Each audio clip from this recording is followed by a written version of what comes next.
We're live on X, YouTube, Rumble, Facebook, about to be live on Instagram. We're going to try Instagram out tonight. Are we live there? It appears as though we are. And also soon to be live on Rockfin, now live on Rockfin as well. And yes, for those watching, I'm sporting a man bun tonight, which I know some of you hate. But you know, I was out before the show working under the hood of my Chevy truck, tuning that 5.3 liter V8 engine, making sure she's still humming after 25 years. Yes, it's a 2000. It is a very non-smart car, okay? I don't need any cars that track your sex life like all the smart cars do. All right, I prefer the dumbest car there is. In fact, I'd like to get a car from the 60s. If anybody would like to just give me their 1967 Mustang, I'll happily take it because you think it's too stupid. I will take your 67, preferably convertible Mustang off of your hands to help you out. Let's dive into the show. Are we live on all the platforms, just to make sure? We appear to be. Figured we'd give old Zuck a try on Instagram since they usually kick us off. Here we go. Woke policy reversals continue, and the sophisticated tactics used to rob professional athletes' homes. This is the Propaganda Report. I am Brad Binkley. Remember, you can find all the ways to support the show on my Linktree at linktree/Brad Binkley. You can also share the show with friends or leave a 5-star review and or a comment that warms my heart, like the one that Pete left me on X, tweeted at me on X yesterday, that says, "Dude, you're so funny. Your podcast just posted the latest, and I was happy before I even started listening. Thank you for what you do. Sometimes I listen to episodes 2 or 3 times. No joke. Thank you." I very much appreciate that. It warms my heart, and it motivates me. What's up, JC? OMG, good to see you, JC. Things like that are ways to support the show. You can also let the ads play through. If you're listening on your podcast app, we don't get anything if the ads don't play, so that helps us out. Or if you don't like the ads, I remove the ads for those who join the Propaganda Report Patreon at patreon.com/Propaganda Report. And you can get the ad-free show directly into whatever podcast app you listen on via your personal RSS feed. Or if I have any clippable moments where I'm not just completely non sequitur, send a clip to No Agenda. They've played a couple of ones I've been in before. Maybe they'll play another one. Let's get started. So the cultural shift, or the appearance of the cultural shift that has happened since Trump won the election, continues as Starbucks is reversing their almost 7-year policy of do your heroin in our bathrooms that they implemented back in 2018. As sales since the implementation of this policy have plummeted and stores have closed in recent years due to increasing concerns over customer and employee safety that have arisen since the virtue signaling policies were implemented back in 2018 after a specific incident that I'm going to tell you about, which you probably recall here in a second. Obviously, the 2018 policies did not expressly welcome drug use and homeless people to, shower in the bathrooms and take over their cafes. That was just a result of their 100% open door policy for non-paying customers, people who don't buy any products. They just come there to, do drugs, harass people, try and take people's money, and never even buy a scone. Never even buy a scone, for crying out loud. If you're going to go in there and stick a needle in your arm in the single shot, there's only 2 bathrooms in most of these Starbucks, and they lock, and so you got to wait in line. You're waiting behind 17 heroin addicts and 3 panhandlers. By the time you get in there, it's a disaster area. At least buy a scone if you're going to shoot heroin in the one men's bathroom or ladies' bathroom that's inside Starbucks, okay? Because there's a lot of people drinking coffee in there, and we all know that that can affect people. Have the common courtesy to buy a scone. Wasn't an expressed policy, as I said. This policy, this open door to all policy. I remember this like it was yesterday. Maybe you guys too.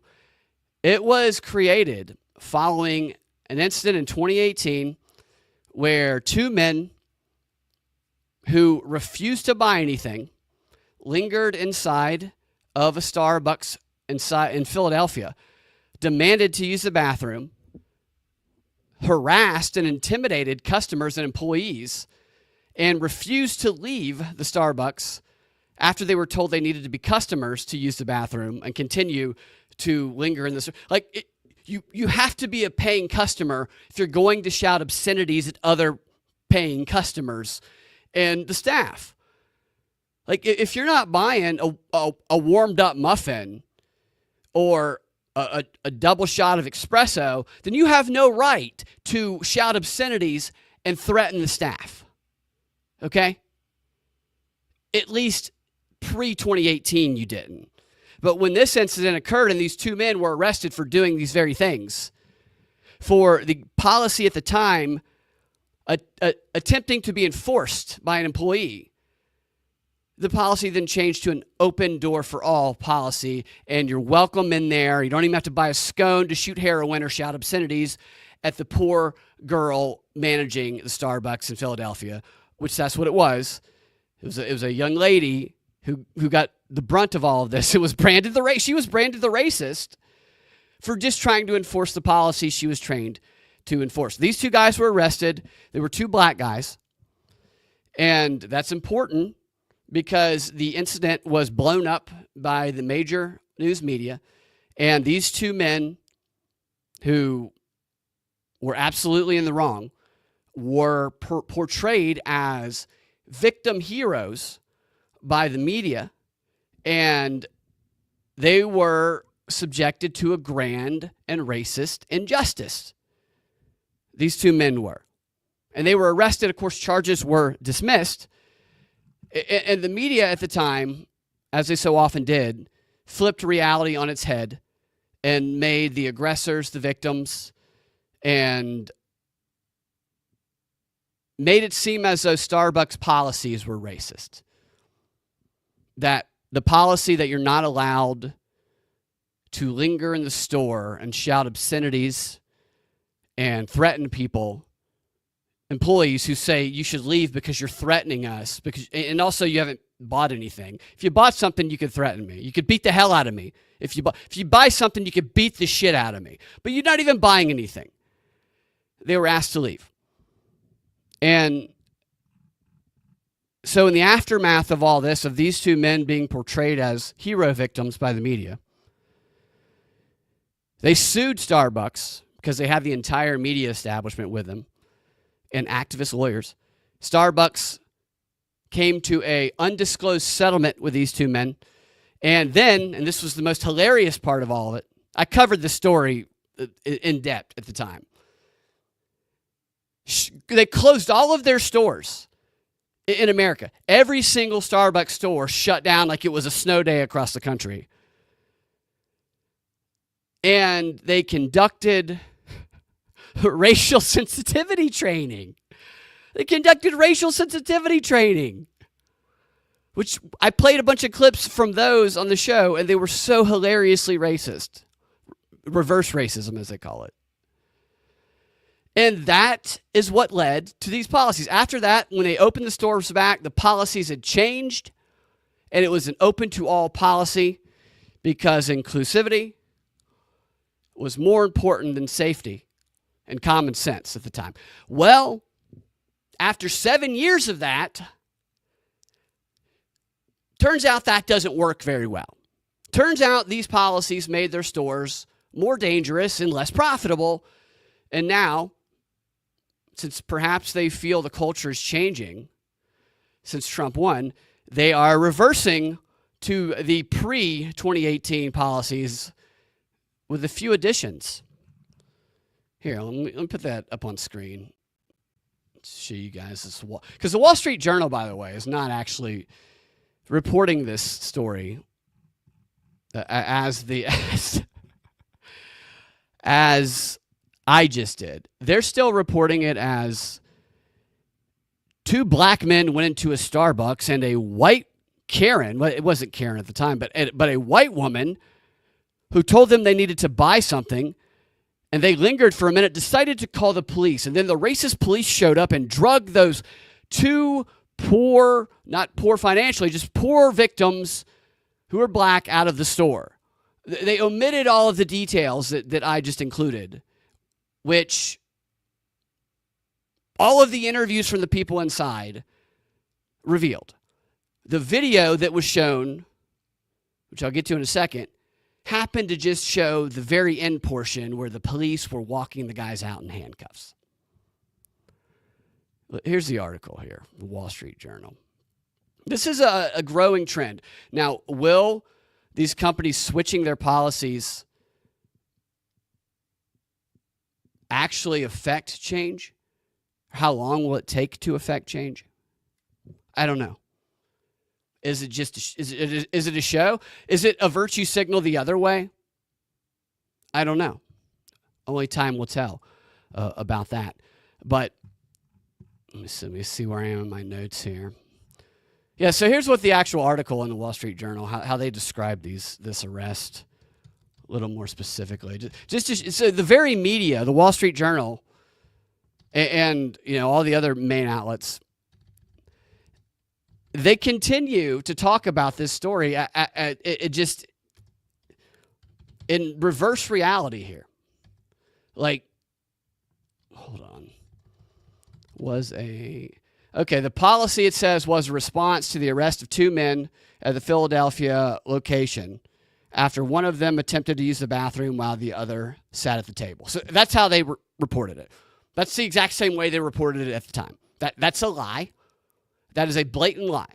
They can't even admit to the details that actually happened now, 7 years later, after the policy created more violence, more harassing, more threatening behavior, overrun the stores with homeless people who the red carpet had been rolled out for them, and caused paying customers to flee because Starbucks, prior to all of this, was the way they branded it, what made them so successful, a third place to go hang out and work. I used to do freelance writing out of Starbucks all the time, but it changed drastically throughout all of this.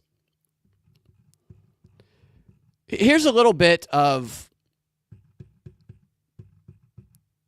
I have a clip here, actually.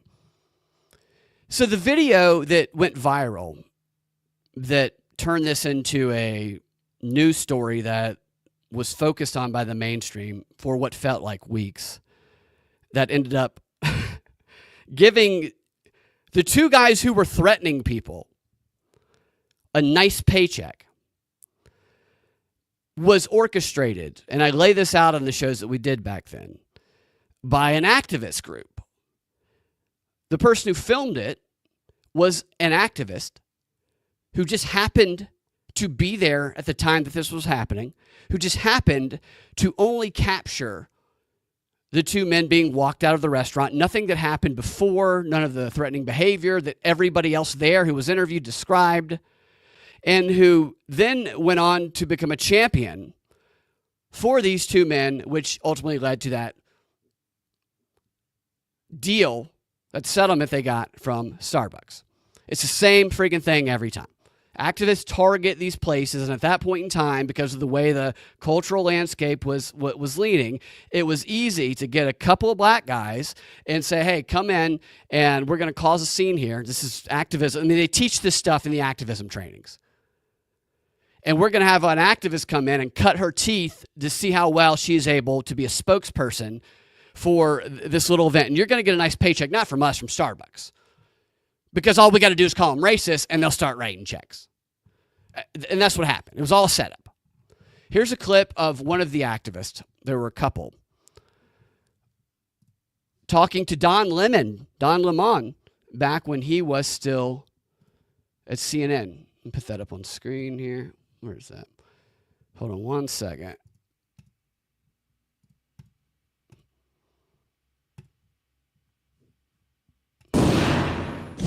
Anger is spreading in Philadelphia and across the country over an incident at a Starbucks last Thursday. A manager calling police asking that 2 black men be removed from the store for trespassing. The men had asked to use the restroom, but were told it was for customers only. Then they sat at a table waiting for a friend to arrive, but didn't make a purchase. The scene caught on camera by other customers. What did they get called for? What they're showing on camera is the tail end of the scene, as I mentioned. And there's a white guy pleading with police officers who was apparently the guy who happened to show up late, who was there to meet with these 2 guys, who he's a wealthy Jewish real estate guy and activist, as it turns out, who never had to reveal what the actual meeting that he was having with these guys was. We never got any of the details throughout nobody ever said what any of the details of what was supposed to happen was. You know, not to mention that if you're going to if you're a real estate guy, a Jewish real estate guy, and you're going to have a meeting with these 2 guys at Starbucks, and then what they do, because they arrive a little early, good thing. It's good that they arrived early. You know, you said maybe get here at 5:10. They got here at 4:59. That's a plus. What's not a plus is, oh my gosh, when they got here, they decided to start swearing, intimidating, threatening, and shouting obscenities at everybody who works there, who said they just need to buy something if they're going to continue to stay.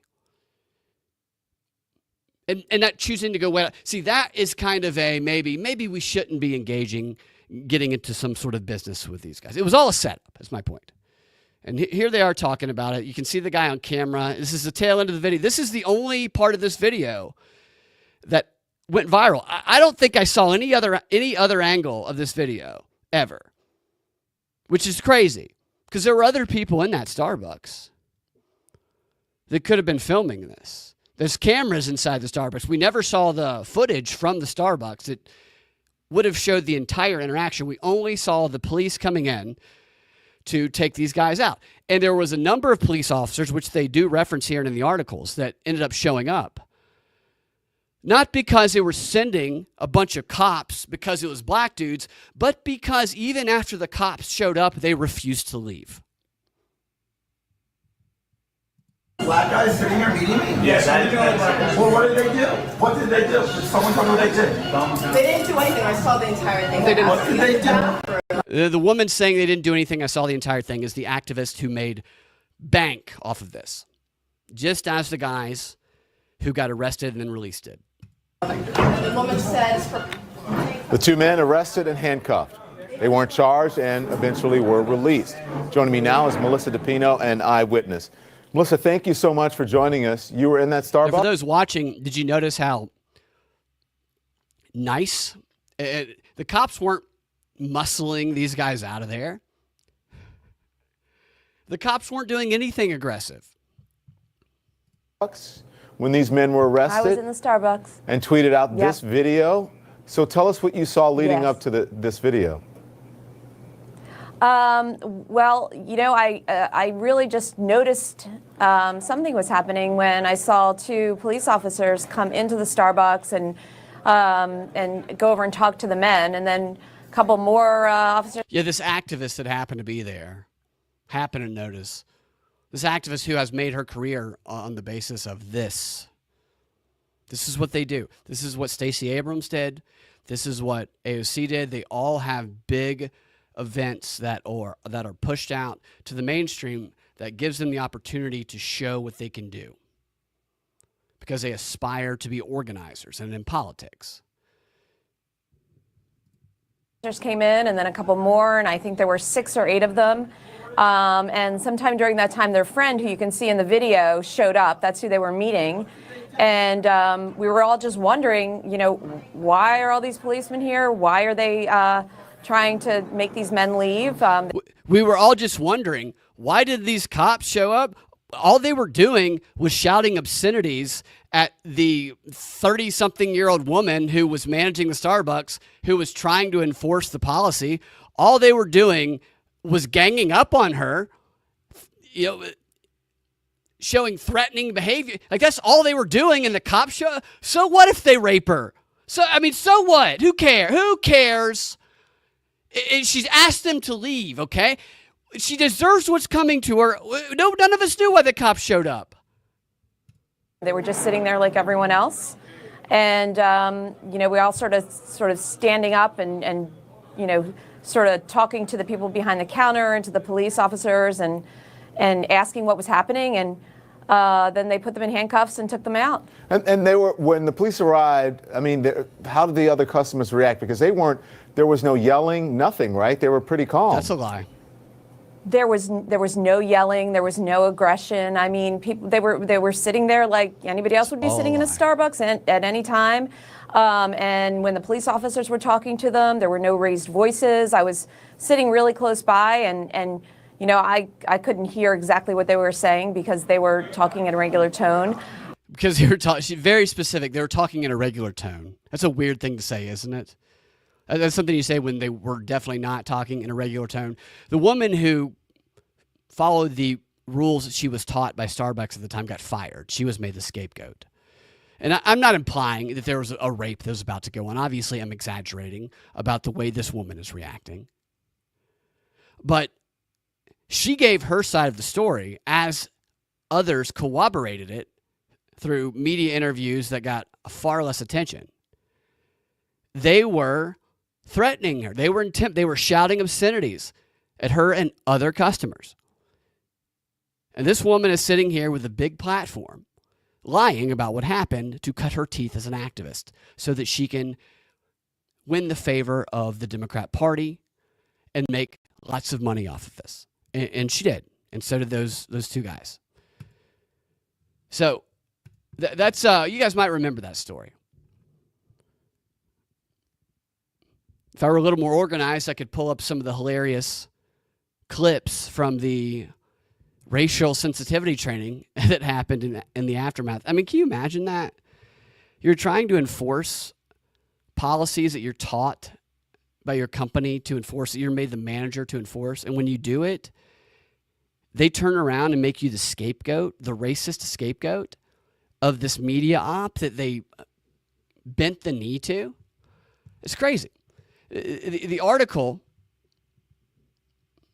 the Wall Street Journal article about the rebrand, which is going back to the old way, I guess, with a couple nuances, continues by saying the new, or as I say, the return to Starbucks old policy rolls out this month at cafes across North America. Included in the shift is a reversal of a nearly 7-year-old policy of allowing the general public to linger or use the bathroom, regardless of whether they buy a latte or a croissant.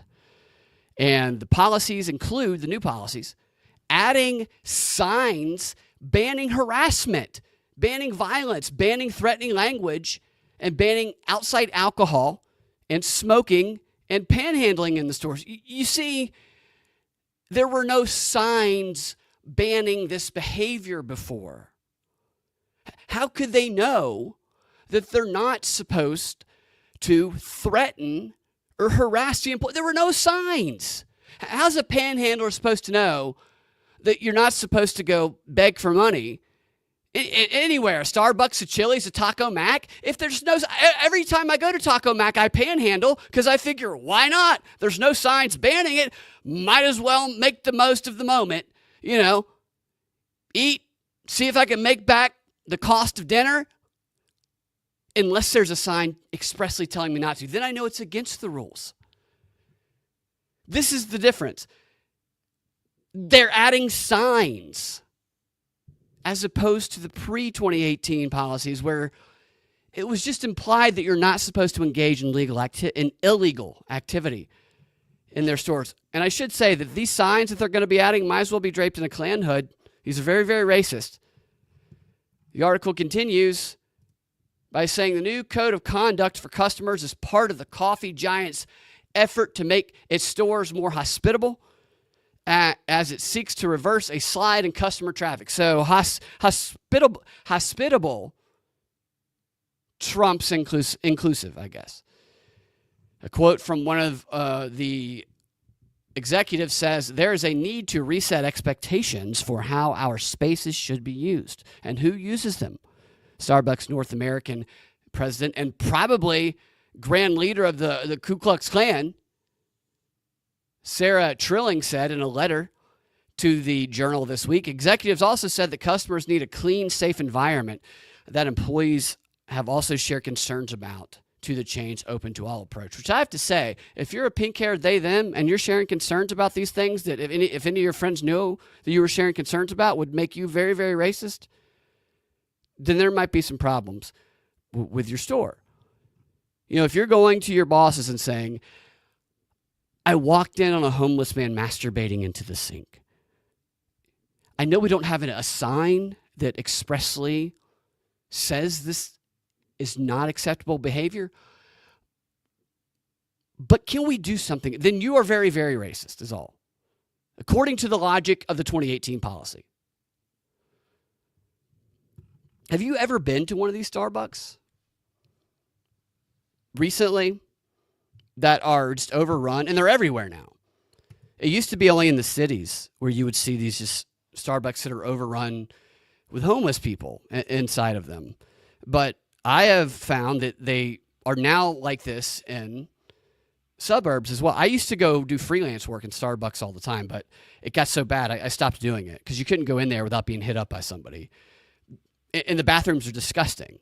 I went to one last week in Gwinnett County, Georgia, off of Pleasant Hill, which is not known to be a rough area of town.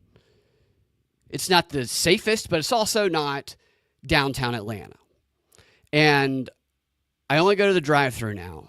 And I was entering the drive-thru, passing by the front door, and I saw a guy. So they have the pavement in front of the door, and then they have the curb in front of the parking spots. I saw a guy laying stretched out in front of the front door with part of his body slumped over the curb. And I stopped for a second to see if he was breathing because I thought he might be dead. And I was concerned. And when I got to the drive-thru, I told the barista, not at the window, not at the machine, but face-to-face, I said, hey, there's a guy outside who is lying in front of your door who looks like he might be hurt or needs some help or something. And this person goes, I'm new, but I think that's normal, but let me go ask. And went to go ask. Had my order there, but went to go ask somebody who'd been there a while, maybe a manager. Came back and said, oh, no, he's there all the time.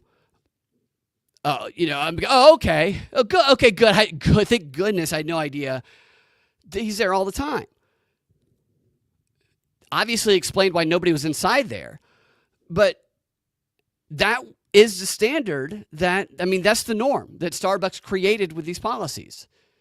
Somebody lying outside, I'm assuming this was a homeless person, who customers driving by think might be dead or nearing death, that actually is just an everyday occurrence. This is the consequences of the woke policies that they implemented in the aftermath of this op in Philadelphia in 2018. And the new policy, the article says, for the company-owned cafes will take effect on January 27th at its more than 11,000 North American stores across the country. Starbucks says it hopes the new code will provide baristas, that's hilarious to me, I should add minimum wage paid baristas, clearer guidance about who can remain in their stores. The updated code will lay out guidelines for law enforcement representatives who respond to disorderly person calls at cafes. And that's kind of interesting. They're going to lay out guidelines for law enforcement. Isn't it they're breaking the law, or somebody somebody works there calls and says they won't leave, kind of like we saw the tail end of in that video. It's like Starbucks has decided to mass deport the vagrants that they themselves welcomed in and normalized the behavior of with their 2018 woke policies. That is what they're going to be rolling out in 2025. Vagrants that they hope to rid themselves of by putting up a bunch of signs forbidding illegal behavior, and by giving their purple-haired they-them baristas instructions on how to keep these sometimes aggressive vagrants out. Sounds like a perfect plan to me. You know, asking your baristas who might very well want, who definitely very well want these people engaging in threatening behavior to them out of the stores, but who know that if they are the ones who ask for them to be removed, it will put them into the position of becoming the very bigots that their entire identity is a protest against. And if it becomes a major news story like this, they will be branded as the racist for enforcing it. The exact same thing is set up to happen for these baristas. I don't know that it will. It's all depending on whether the media is going to pay attention to this or not, because there's going to be no doubt instances of this happening, because it's going to have to. Putting up a sign is not going to cause a bunch of homeless people who you have normalized their behavior and you have made them view your store as a safe haven to suddenly just leave. You're going to need a little bit stricter enforcement policies than a purple-haired barista and a couple of signs. The woman who asked these guys to leave in 2018 was a Democrat. I looked her up. I mean, she was scapegoated. I mean, she's probably not anymore. She had no idea what they had in store for her at Starbucks. And it's all going to depend on the agenda. If they want to flip this again and brand everything as racist, they might just ignore it and people might be okay reporting it. But it's not going to work using those methods. The only way to actually get all of those homeless people they welcomed in through their woke policies in 2018 away from their stores is an aggressive policy of busing them to the nearest Dunkin' Donuts. That's it. That's the only way you're going to do it. You got to bus them to the nearest Dunkin' Donuts, which is open 24 hours anyway. They could stay there the entire night. Much bigger bathrooms at the Dunkin' Donuts. Still single stall, but much bigger bathrooms. Now, they're not going to like the coffee as much, but they don't pay for they don't buy the coffee. They're not there for the coffee. They're there to panhandle and harass people and do drugs in the bathroom. Those are the only policies that are going to work. That, or maybe up the minimum wage payment for the baristas and hire some ICE agents as Starbucks managers. That's the only way this is going to work. It's going to be interesting to see how this plays out. I myself will be checking out Starbucks from time to time to see how this ridiculousness plays out. It is telling to me that this is not being called racist by the Wall Street Journal. They are still reporting the lie that they reported in 2018, but they're not calling it racist, because that's what they did. They helped create the policy, the media did, by calling the previous policy, which is totally normal, totally reasonable. It's the most common sense policy ever to prevent this behavior, by calling common sense racist. Now, in covering this change, they are not calling it racist. So have they become racist, or are they just completely hypocritical and going to change their tune moving forward? We shall see. It says here the company did close 16 U.S. stores in 2022 after closing many more in the years preceding. because they were struggling with safety concerns, including drug use among both customers and members of the public who were at cafes but not buying anything. Yeah, those aren't customers, okay? Those aren't customers. Those are just drug users that you have given a home to. Not all of our customers buy things here. Some of them just do drugs and have sex with other non-product buying customers in the bathroom. Finally, they're doing a couple of other things too to try and win people back. To restore the glory days, Starbucks is also restoring condiment bars that they had removed in response to the pandemic-era health concerns. That's just such a weird sentence, isn't it? They will be restoring the condiment bars the chain had removed in response to the pandemic-era health concerns. Because people were touching the condiments to put stuff in their coffee. It was a COVID receptor. I mean, COVID was all over those condiment bars. It was worse than the fish market. They'll also be allowing customers to once again fine-tune their beverages at these condiment bars, which is a noticeable thing.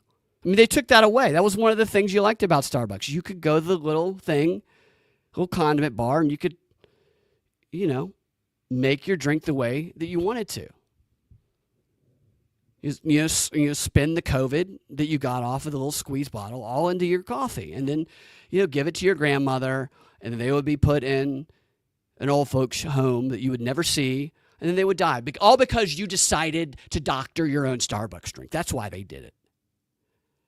They also pledged to bring back the comfortable furniture, along with the mugs. I guess they had better quality mugs. I haven't been inside one in a long time that they used to use, mugs and plates. And baristas have also resumed a long-time customer favorite of scrawling messages on cups as a personal touch for customers, which was another thing the media loved to jump on, is the racist scrawlings that they would make up, I'm guessing. Or, you have enough baristas across the country, one person puts something retarded on there. And that's it. And the whole place is branded racist. That's going to be a very interesting thing to see what happens. I'm going to keep my eye on Starbucks. You guys too. Let me know what you guys see. Because the circumstances are exactly as they were if this plays out prior to 2018. Will the media go full on, take advantage of it, and call everything racist again? Or will they just be normal? We shall see. Speaking of which, get rid of that. So I know you guys have heard about Zuckerberg's new rules for Instagram and saw clips of his appearance on Joe Rogan, and probably, like me, don't trust the guy at all. But I'm going to play his presentation of the new rules just to see what he says they are, so that we can measure Instagram and Facebook based upon these rules. And this is another part of this cultural shift that these huge corporations are engaging in now that Trump has become president, which, if they are true to their word, which I'm not going to hold my breath about, is a good thing. Let's see what Zuckerberg says the new rules are going to be from his weird mouth himself. There he is. Zuckerberg looks in this image, by the way, like he's interviewing for a position as a Beastie Boy. The guy has really transformed himself. I'd like to see who he hired as his rebrander. Said, you know what? I'd like to see you rapping. I'd like to see you as a white rapper. I think that would really work for you, Mark. And he said, okay. Or somebody programmed him to say, okay. It's definitely a better look than the lizard robot look. But this is what he posted on Instagram. I want to talk about something important today, because it's time to get back to our roots around free expression on Facebook and Instagram. I started building social media to give people a voice. I gave a speech at Georgetown 5 years ago about the importance of protecting free expression, and I still believe this today. But a lot has happened over the last several. I love that he's wearing like a gold chain. Not a huge, obnoxious gold chain, but definitely an I want to be a white rapper gold chain. Years. There's been widespread debate about potential harms from online content. Governments and legacy media have pushed to censor more and more. A lot of this is clearly political, but there's also a lot of legitimately bad stuff out there. So the acknowledgement that a lot of this is clearly political. Just kind of breezed over that one, didn't he? That's really actually a major focus of the censorship. Drugs, terrorism, child exploitation, these are things that we take very seriously, and I want to make sure that we handle responsibly. So we built a lot of complex systems to moderate content. But the problem with complex systems is they make mistakes. Even if they accidentally censor just 1% of posts, that's millions of people. And we've reached a point where it's just too many mistakes and too much censorship. The recent elections also feel like a cultural tipping point towards once again prioritizing speech. So we're going to get back to our roots and focus on reducing mistakes, simplifying our policies, and restoring free expression on our platforms. So, cites the landscape changing as an obvious nod to the administration in power having a different perspective, according to him in this video. Whether he believes that, I don't know. But society seems to be that way. It seems to be that even if the foreign policy might be the same, similar with the new administration, it does seem like a new, a changing cultural domestic landscape is emerging. As you know, we just talked about with the Starbucks story and many other examples prior to that. But Zuckerberg seems to be advocating or saying that they're going to take the presumption of innocence approach, which is what, in my opinion, makes our justice system, when they adhere to that, fantastic. The presumption of innocence. It's better to release 10 guilty people than kill one on death row. That's the idea behind it. And that seems to be what he's echoing here. I'm watching this for the first time with you guys, but I'm not saying I believe this is going to happen. He's saying these things to try and, as you guys know, rebrand himself. Maybe bring people back to Meta, I guess, or Facebook. I don't know. Instagram. I don't use Instagram because I don't look great in a two-piece bikini. And I don't have a lot of new products that I can showcase in the background of my breast. So I don't really use Instagram that much, except for right now, which, by the way, I have frequently had streams kicked off midstream from Instagram for hate policy violations. So this is why I want to play this, because I'm going to be testing this new policy that he says he's implementing by starting to stream again to Instagram. So let's let him continue. More specifically, here's what we're going to do. First, we're going to get rid of fact checkers and replace them with community notes similar to X, starting in the US. After Trump first got elected in 2016, the legacy media wrote nonstop about how misinformation was a threat to democracy. We tried in good faith to address those concerns without becoming the arbiters of truth. But the fact checkers have just been too politically biased and have destroyed more trust than they've created, especially in the US. That's obviously true. Except maybe that they tried in good faith. That's where I have a problem believing him. Everything else he said about what he could have said about fact checkers is, we were told that we need to use these fact checkers who are going to help us prevent dangerous, like terrorists from coming on and whatever. And it turns out the fact checkers were the scum of the earth manipulating propagandists. Really, and he could have started naming a few examples. Brian Stelter, Joy Reid, or whatever her name is from MSNBC. Right? He could have started naming some people. And that, in my opinion, would have been more effective for his rebrand here, instead of glossing over it the way he seems to be.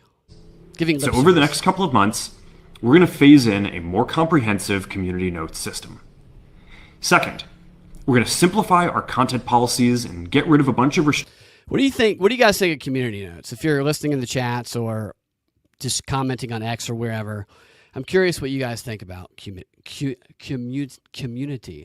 I'm retarded. I can't talk. Community notes. Is it effective? Have you guys noticed times when it has been off? I think sometimes it's very good, but deferring to it as an arbiter of truth, I don't know if that's a good thing, because that's also like deferring to a mob that all believes the same thing, which, as we have seen in recent years, a mob of people can be led to believe something that is completely 100% false. Not to say that there's a perfect way to do that, to fact check. Let him continue about simplifying the content policies. Restrictions on topics like immigration and gender that are just out of touch with mainstream discourse. What started as a movement to be more inclusive has increasingly been used to shut down opinions and shut out people with different ideas, and it's gone too far. So I want to make sure that people can share their beliefs and experiences on our platforms. Yeah, no, it started off by going too far. It started off as a censorship mechanism, which many of us pointed out when it began. It was never, just like the fact checkers, intended to be something to bring oppressed people's opinion or voice in. It was always intended to be used as a way to silence information that was inconvenient to those in power, using identity politics, which they knew they could organize a certain portion of the population around, this victim mentality. That's what it always was. Third, we're changing how we enforce our policies. Which, by the way, one of the funniest reporting on this was, it was like The Guardian or something that was like, new meta policies lets you call transsexuals mentally ill. Oh my God. To reduce the mistakes that account for the vast majority of censorship on our platforms. We used to have filters that scanned for any policy violation. Now we're going to focus those filters on tackling illegal and high severity violations. And for lower severity violations, we're going to rely on someone reporting an issue before we take action. So they're not going to mass block or have the AI bots block, I guess, or cut people's streams off, is what he's saying, I guess. The problem is that the filters make mistakes, and they take down a lot of content. So do the humans. That they shouldn't. So by dialing them back, we're going to dramatically reduce the amount of censorship on our platforms. We're also going... I love how implied in this is that there was mass censorship on his platforms. to tune our content filters to require much higher confidence before taking down content. So that's how the CIA talks about when they okay operations, or when they say we understand with a high confidence. There's a chart. I don't remember it off the top of my head, but they have a specific chart where it's this level of confidence, and when we have high level of confidence, then that means, well, maybe we can't prove it, it's enough information for us to go operational.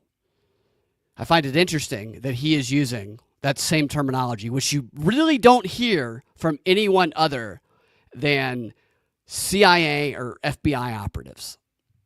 The reality is that this is a trade-off. It means we're going to catch less bad stuff, but we'll also reduce the number of innocent people's posts and accounts that we accidentally take down. Fourth, we're bringing back civic content. For a while, the community asked to see less politics because it was making people stressed, so we stopped recommending these posts. But it feels like we're in a new era now, and we're starting to get... Who is it making stressed? I would like to see somebody delving in a little bit deeper to some of these, claims that he's saying. What percentage of people were saying it was making them stressed? Who specifically was it? Because I don't think most people, even if they felt stressed about, say, Trump because they hated him, or progressives because they hated them, I don't see them reporting, please stop showing me this stuff because it's making me stressed. at all, because people get off on engaging in that stuff. So I'd be curious what he would say. Of course, I'll never find out. I'll never know. It's probably the CIA or the FBI. Get feedback that people want to see this content again. So we're going to start phasing this back into This is Facebook, bullshit. Instagram, and This is Threads total bullshit. while working to keep the communities friendly and positive. Fifth, What is he sitting in front of? He looks like he's sitting in front of closed up, pushed in basketball bleachers. we're going to move our trust and safety and content moderation teams out of California, and our US-based content review is going to be based in Texas. So he's going full Elon Musk then, with the community notes, and he's moving the people to Texas to take away the, I think I saw in one article, the bias people might perceive, I guess, Silicon Valley employees as having. As we work to promote free expression, I think that it will help us build trust to do this work in places where there is less concern about the bias of our teams. Oh, right. Finally, Yes. we're going to work with President Trump to push back on governments around the world that are going after American companies and pushing to censor more. The US has the strongest constitutional protections for free expression in the world. Europe has an ever-increasing number of laws institutionalizing censorship and making it difficult to build anything innovative there. Latin American countries have secret courts that can order companies to quietly take things down. China has censored our apps from even working in the country. The only way that we can push back on this global trend is with the support of the US government. And that's why it's been so difficult over the past 4 years when even the US government has pushed for censorship. By going after us and other American companies, it has emboldened other governments to go even further. But now we have the opportunity to restore free expression, and I am excited to take it. He's excited to take that opportunity. The only way to stop other countries from forcing them to censor major corporations is to work with the U.S. government. The only way to stop them from working with other governments around the country, which seems to be the implication to what he's saying here, is to work completely with the U.S. government.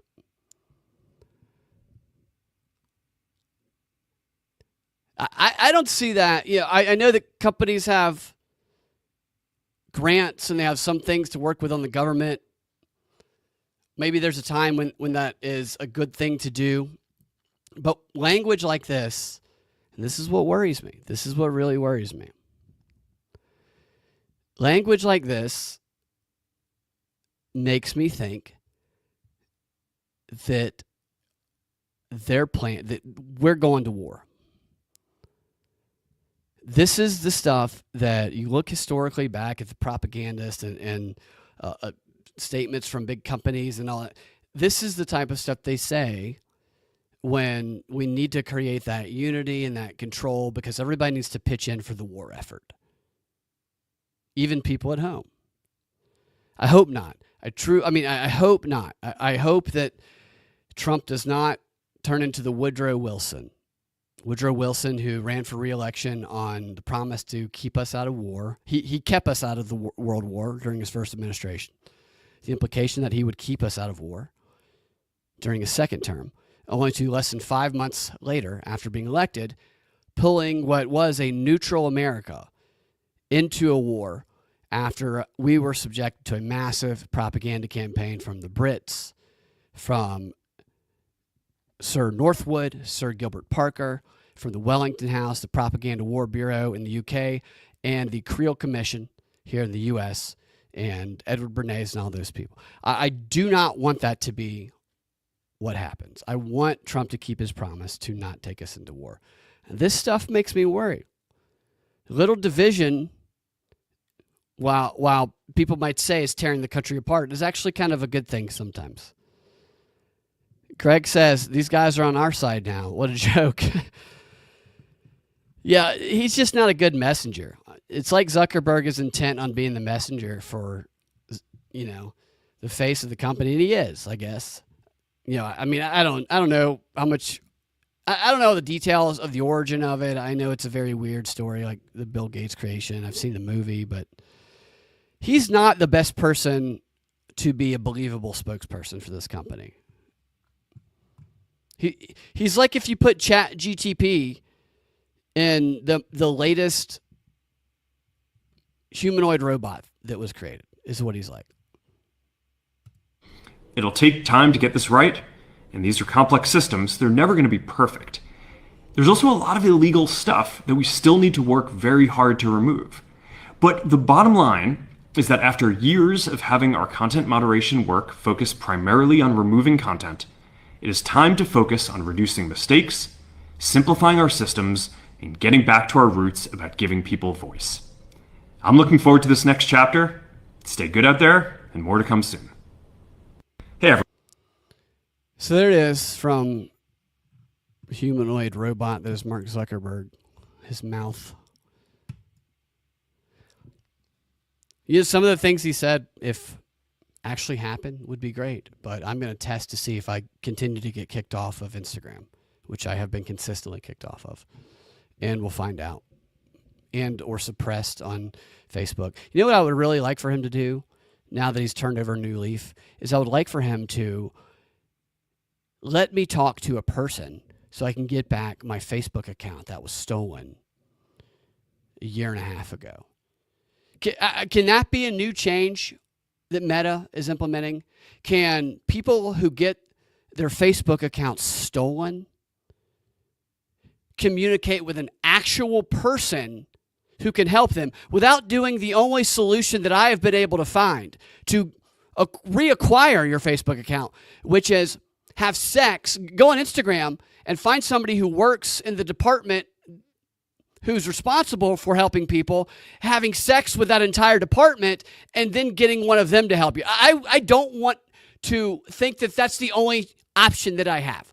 Okay, so can you please make having sex with people and the reacquiring of your stolen Facebook account profile not the only option for getting it back when stolen? Please. I would like to see that implemented under this new policy that they're turning over. Because if you've ever had your Facebook account stolen, and look, I talk about scams all the time, and I'm pretty good about not falling for phishing scams. I fell for the phishing scam because I was sent a message by my friend who said, he told me he just got a message from Meta or Facebook that said that we were going to lose a group page that we created around a couple web shorts, that idiot losers that we created years before. And I was like, oh, I don't want to lose that. And he sent me the link. And so I just clicked on the link, and through him, I typed it in, and it didn't even dawn on me. Every time I log into Facebook or any other thing, I think about that. Like I think about, is this the right domain? I didn't click on this from somewhere else. I typed it in. But it got me kind of indirectly. And later that night, when I went to go log in again to make sure it was fine, my account was gone. And I have tried and tried to contact anyone, and I have been unable to get anyone other than AI bots, and that's it. It's like impossible. Unless you're an Instagram model who can go have sex with the entire department, and they will help you after that, which I refuse to do. Okay? I refuse to do that. Because we have ethics here. Just like I said in the last show, that we are proud here at the Propaganda Report to have never had anyone offer someone $1.5 million to have sex with them, like the sports broadcasters being accused of. Also proud that no one has ever slept with an entire department that they tracked down on LinkedIn so they could get their account back. Okay? So please, Zuckerberg, give us better options than that. What do you guys think about Zuck? Greg, got a pretty good idea what you think. Greg says he's going to get rid of fact checkers and replace them with Super Ninja AI community fact checkers. Yes, Super Ninja, very, very reasonable fact checkers who will probably have another name. So you got to change the name. You can't call them fact checkers anymore because fact checkers is too tainted. Very, very tainted. All right, a couple more stories. I'm getting out of here. So I wanted to talk about this just because I thought it was interesting. And it gives you some insight into how people who break into homes, to some homes, not every thief, but to the tactics they use, that they can be a lot more sophisticated, and to the thinking. I have a security system where I live, and when I first got it, I set it up. I thought to myself, knowing what I know about the security system I set up, how would I break into this house? And I instantly had like here, and here, 5 different places, which led to me getting more levels of security that would prevent that from happening from those areas. I think Instagram just disconnected. Has it been an hour? Okay, Instagram disconnected because it's been an hour. Not because of any, I don't think, content violations or hate speech violations. Apparently you can only do 60 minutes on Instagram. So we made it. We made it so far. 1 for 1, Zuckerberg. You didn't kick us off. But, then that led to me thinking, okay, what else am I missing? Which was an interesting thought experiment, because we get these security systems for our houses and we think we're putting a level of protection there.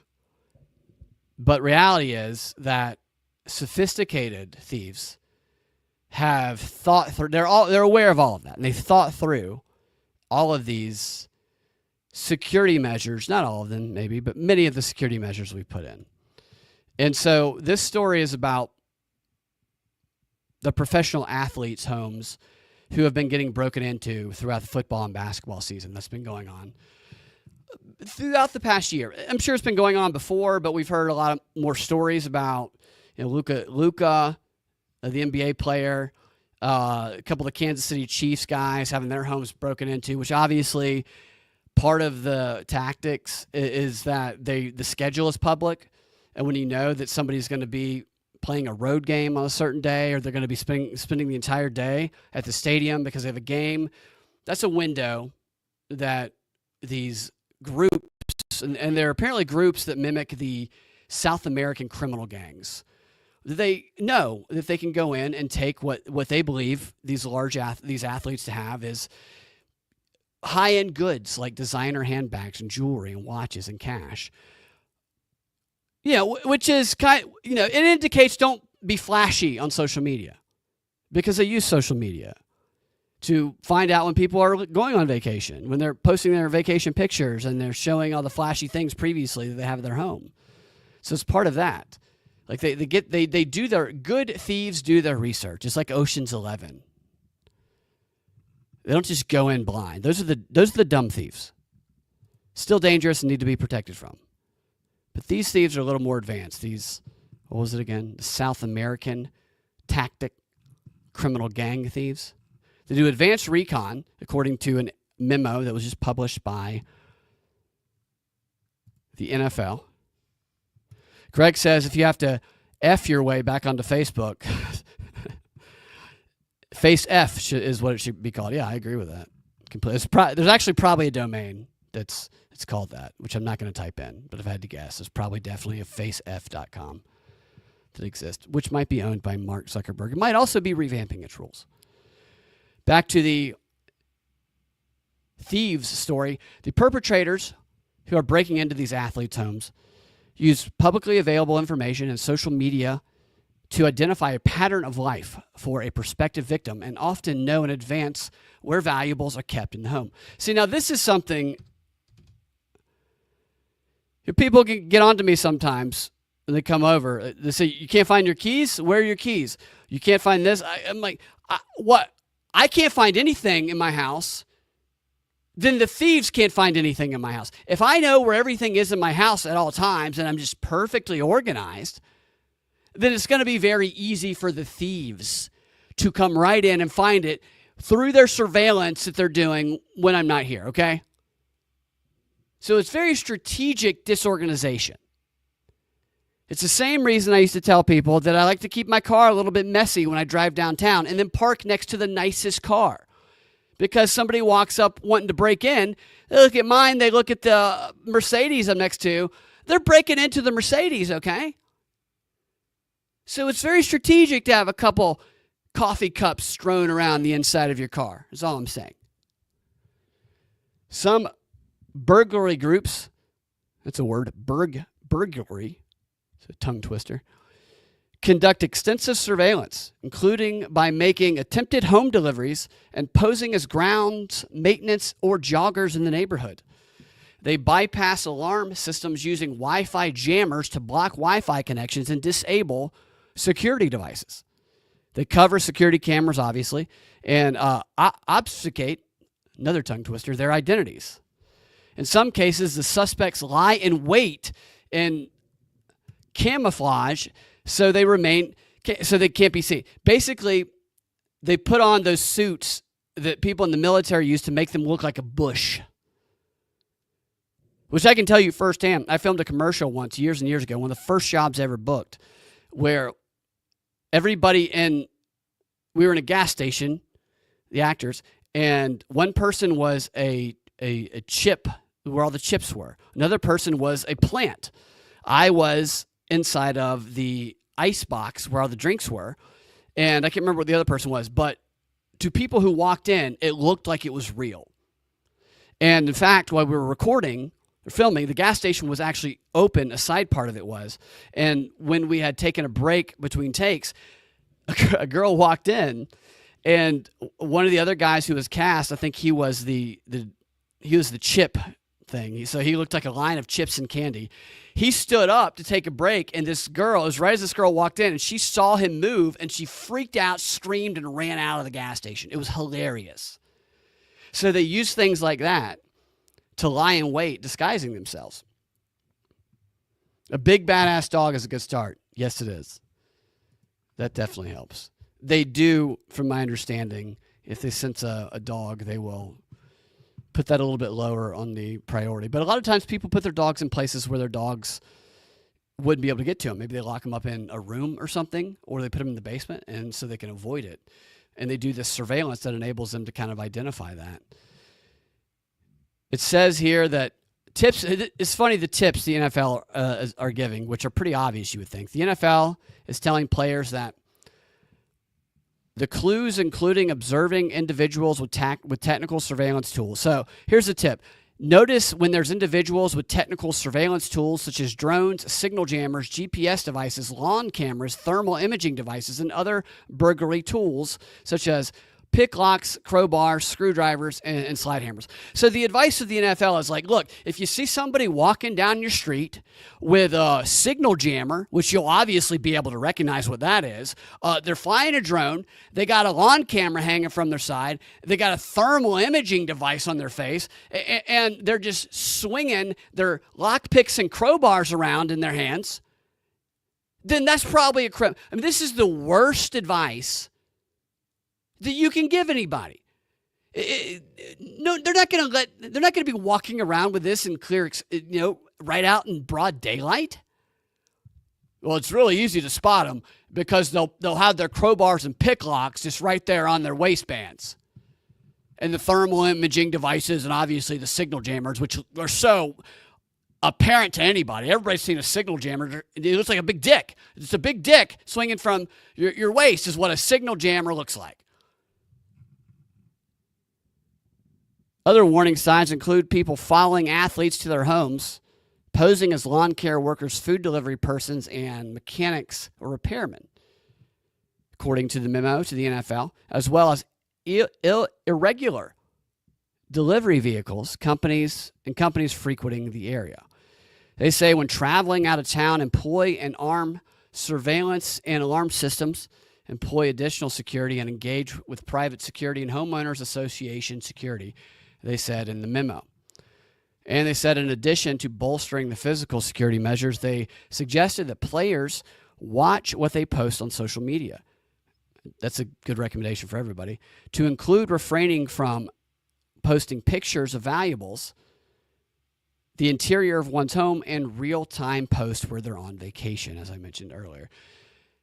Basically, what I suggested earlier, on top of this, ask yourself how you would break into your house if the security system you currently have is armed, and then plug those holes. And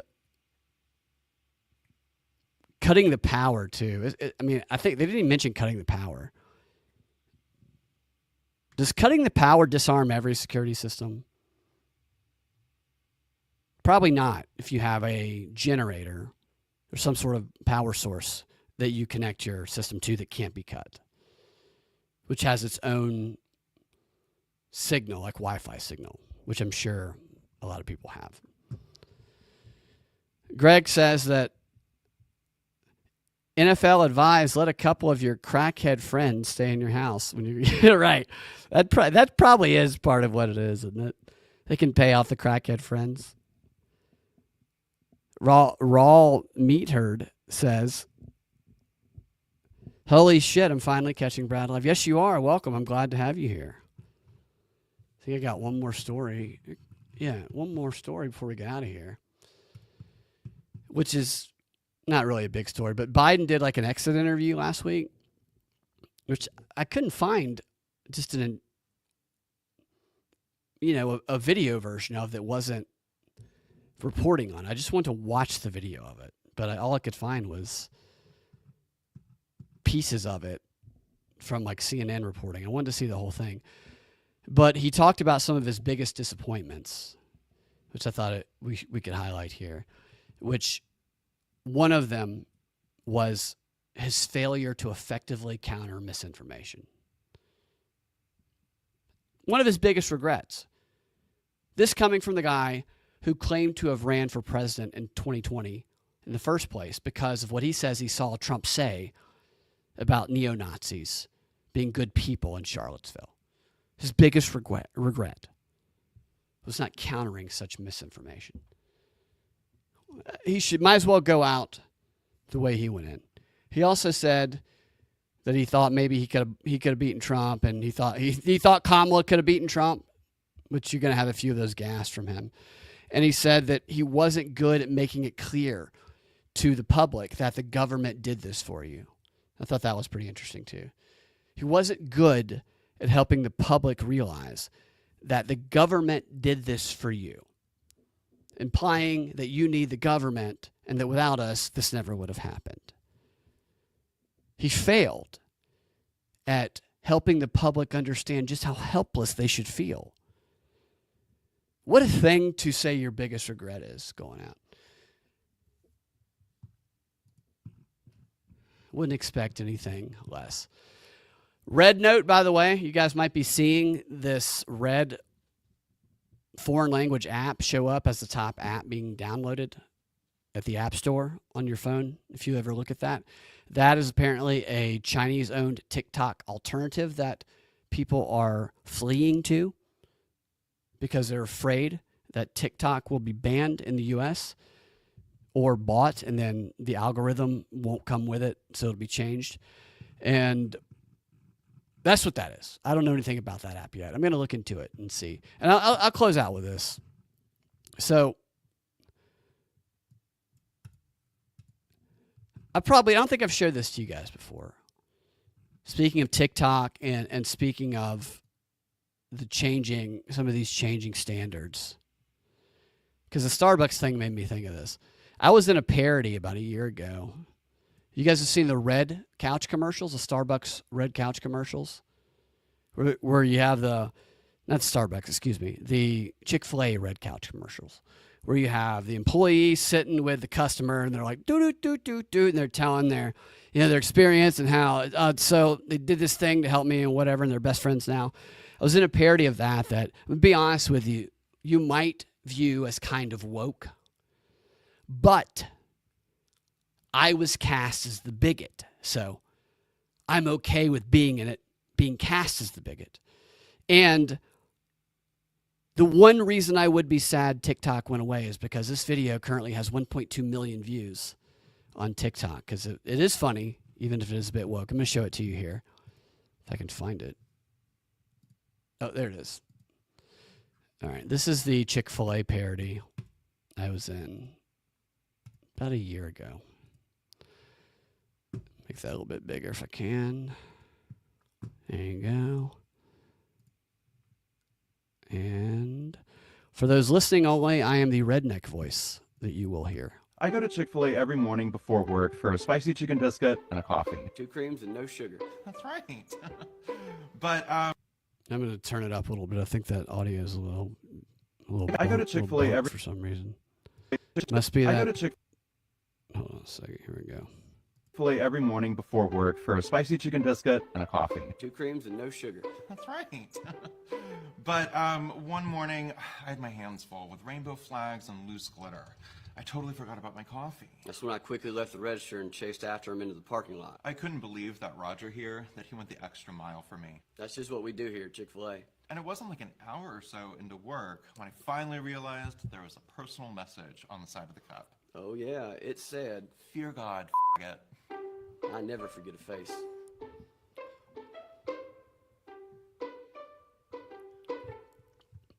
Then I stare I go to Chick-fil-A every very morning aggressively at what was implied was the F word. Not the FU word, but the one that people can say now again on X. So that parody, I guess, will be going bye-bye if X is gone. And that was the woke parody that I played the bigot in. So what do you guys think? I think that's it for today. Yeah, I think that we will be back tomorrow. Well, tomorrow. Well, I guess it is today. I guess it is tomorrow, both on the East and West Coast, because it just hit 3 a.m. Greg says that Biden's biggest regret was that he got dementia 5 years ago. It's a very regretful thing. I agree. Raw Meat Herd said, well, one story live is worth 2 on the Vine. I would agree with that. Thank you, Greg. Greg says, great acting, Roger. That was me, Roger. And that was fun to do. Like I used to get cast as rednecks all the time. Used to read. That's what I would when I was auditioning on a regular basis. Is I would audition for rednecks, goofy white guys in black shows, which I've been cast in a number of roles like that, and terrorist, terrorist rednecks, I think would be a better way to say it. So that was kind of my, my angling of roles that I went out for, which was always fun. So thank you guys for hanging out, checking out the show. I appreciate it as always. And we will be back. Ian may be joining me at 9, around 8:30 or 9 this evening. A long time from now. Hope you guys are staying warm, staying safe, and I will talk to y'all next time. Y'all have a fantastic rest of your day. Propagandafight.com is the website. See y'all later. Have you Oh, wait, one quick question I just saw pop up. Have I explained the Blastoff name?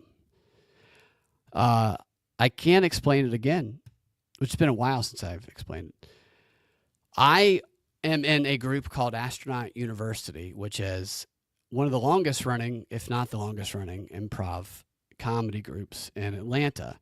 We've been performing since 2010, I believe. And it's a space-based show where we all play basically obnoxious astronauts. And I'm Johnny Blastoff. There's Mitch Landstrong is the other cat. There's 4 of us. Mitch Landstrong, Johnny Blastoff, Colt Gunshaft, and Narger. Ngarger. And we did shows for many, many years, from 2010 to I think 2013. And one of us moved away, but still periodically we do a show. It was every few years. We now do a show about every year or so, 1 or 2 every year. And so that's my alter ego, Johnny Blastoff, which we put on jumpsuits and we just act like big asshole characters, and it's a whole lot of fun. So that's the origin of that. And for anybody in Atlanta, next time we do a show, I will tell you about it on here. All right, guys, thanks for asking, and we will talk to you guys next time. You'll have a fantastic rest of your day.